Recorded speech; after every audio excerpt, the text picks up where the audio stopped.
Hatmën e dytë, kur e kam banë shtëpi, ceremoninë e hatmës e kam banë shtëpi.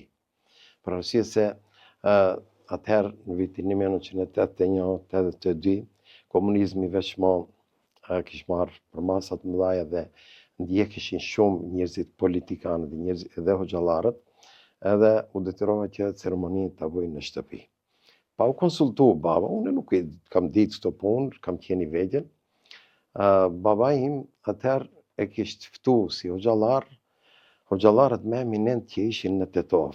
dhe janë me emra, më thënë të shquar, Allahu i mëshiroft dhe i shpërblet për të gjithët kontribut të madh që kanë dhënë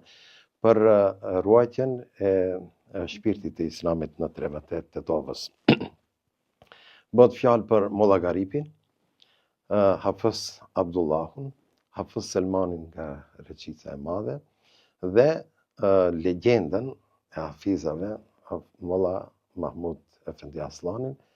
dhe bashkë me ta e kishin marrë edhe 3 hafizat më të ri që kishin dalë në atë vit. Bëhet fjalë për hafizin Shafi Ajdinin, i cili është imam në Muharremçe, dhe Hafës Abdurrahim Muratin, i cili është edhe referent në Miftininë e Tetovës, dhe një hafiz Sadush, i cili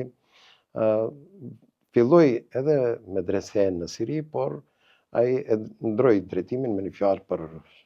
kushtet e tija, ai e dinat, nuk e vazhdoi këtë rrugë.